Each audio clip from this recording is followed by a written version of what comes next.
Hi there and welcome. Today we're going to recap episodes 3 and 4 of Netflix's animated series Scott Pilgrim Takes Off. Find out what happens next in the second of 4 parts as we take you through this awesomely colorful anime based on the original Scott Pilgrim comic book series, and that's voiced by the cast of the 2010 cult classic Scott Pilgrim vs. the World. Episode 3. After Scott's funeral, young Neil starts thinking about death. Realizing that he wants to do more with his life, he tells his parents in a phone call that he intends to write a novel. For hours, the aspiring writer sits in front of his computer but ends up falling asleep, having written absolutely nothing. Later, Neil wakes up in the middle of the night and sees someone sitting in front of his computer. When he wakes, Neil finds a feature-length screenplay on his desk, thinking that he must have written in his sleep. Meanwhile, Ramona changes her hair color again. Then she sees Julie at the second cup, telling her that somebody kidnapped Scott and faked his death. Last night, in my dreams, I saw Scott's subspace highway and heard his voice. I think it means he's alive. Earlier, when she woke up from subspace, she headed to the rocket to look at the security footage. Upon closer inspection, Ramona realizes that during the fight, somebody grabbed Scott and pulled him into a portal. They left coins. Ramona figures somebody wants them to think Scott is dead. When she intends to find out why, Julie reminds her friend that it isn't her responsibility to do so, especially since she and Scott only went on a date once.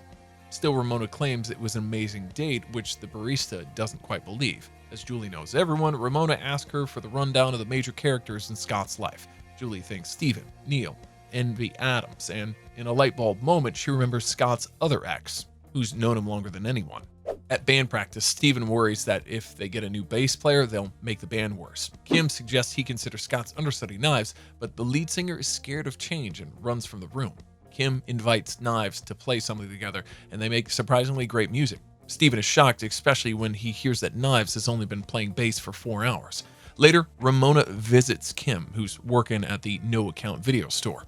She fills her in on Scott being alive, which doesn't surprise the drummer. Ramona then asks how Kim and Scott met. Turns out Kim is Scott's other ex that Julie mentioned. The drummer shares that they've known each other since high school and that he was her first boyfriend. Scott once fought an army of teenage jerks to rescue Kim. Unfortunately, their relationship ended when Scott moved away. Ramona admits to Kim that she likes Scott, revealing that there were sparks when they kissed. Kim is amused and suggests that Ramona ask her exes as one of them might be the culprit. Suddenly, an obnoxious customer continuously rings the bell on the counter. Kim's coworker, Holly, calls for them.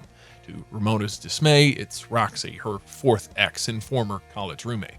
The half-ninja pulls out her sword, saying she's there to win Ramona's heart.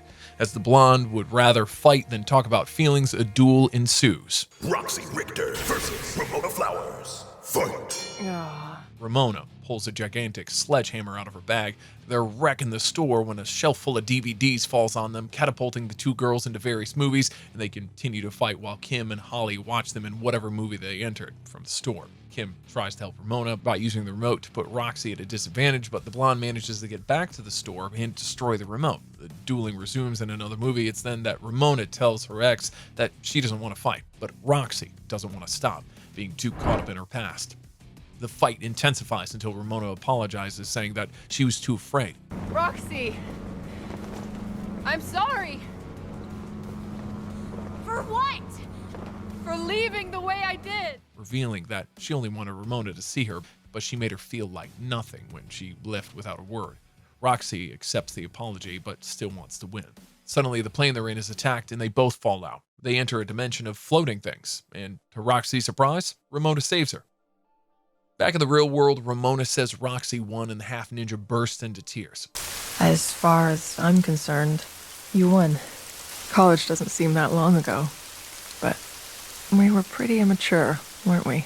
Later, the girls hang out, and Roxy tries to kiss Ramona, but is gently rebuffed because of unfinished business with Scott. The half-ninja shares a kiss with him instead, but there are no sparks. After Roxy leaves, Ramona crosses her out of the list of suspects. After all, the half-ninja didn't know that Scott was still alive. Upon seeing Lucas's cutout, Ramona groans, frustrated at having to face all her exes again. She intends to meet the actor next, while a robot secretly watches her. Meanwhile, Julie arrives home when she sees someone lurking, instantly recognizing him as Gideon Graves, but the man reminds her that it's not his real name. He takes off his glasses and Julie remembers. He's Gordon Goose from Ontario, a guy she once knew. Gordon reveals he's lost everything and that he spent the last of his money to travel to Toronto to see one sympathetic face.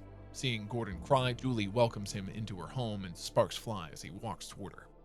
Episode 4.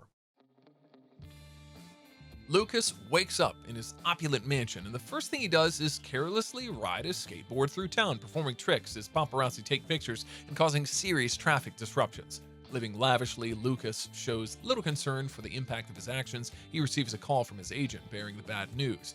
Between the actor's string of box office bombs and toxic skater behavior, Lucas is one mistake away from being ostracized. The Hollywood legend here doesn't take his agent seriously, which pisses her off. She tells Lucas he only got one offer, for a lead in Toronto, suggesting he take it as it's likely going to be his last one for a while. Ramona changes her hair color again here, and she heads towards Toronto Wood's studio, easily bypassing both security guards and fans at the entrance. At stage 25, where Lucas is shooting, she unexpectedly finds Neil.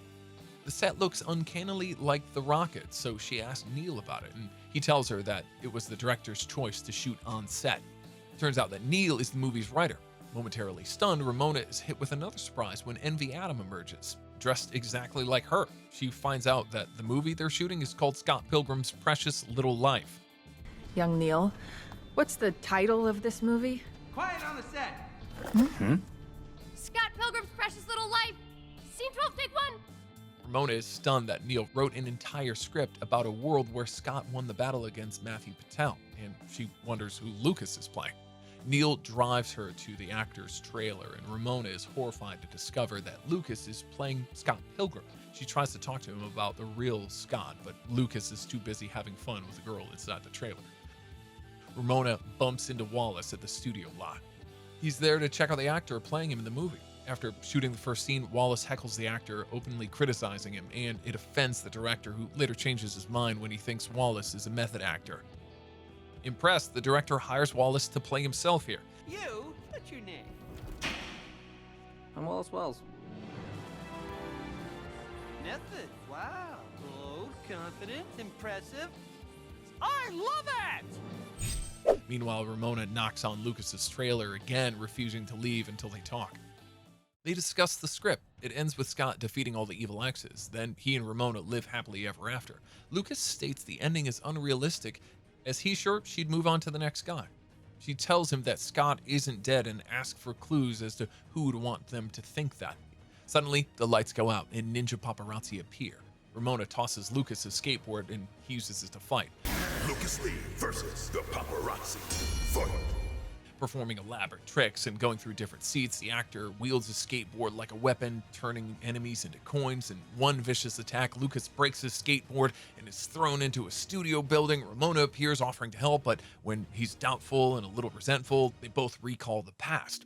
They dated back in high school, and Ramona accompanied him whenever he practiced his tricks. But then she left him for Todd, breaking his heart. Lucas broke his skateboard too, and from that day on, he decided to only become the biggest star and highest paid actor. He is who he is now thanks to Ramona. She acknowledges his words, but tells him they need to hurry. That's really nice and all, but we're out of time. Are you gonna let me help you or not? Meanwhile, paparazzi ninjas hungrily wait for Lucas outside, but when the studio door swings open, a lone Ramona quickly skates out. When the coast is clear, Ramona unzips her bag and Lucas's head pops out. He tells her that his agent called informing him he's off the movie and that she's dropping him as a client. Without a career, he's back to being a nobody. Ramona reminds him that he was a nobody, but she made out with him anyways. Lucas takes the compliment and tells her he didn't kidnap Scott. He was at a movie premiere. Guess someone else took your stupid boyfriend. He's not my boyfriend. Whoever did this kept that train from leaving the station. They part ways and Ramona crosses Lucas's name off the list. Just then, she sees a portal appear and quickly hides behind a car, watching Todd Ingram step out of the portal, reminding Ramona of vegan powers. The portal also looks very similar to the one that was used to kidnap Scott.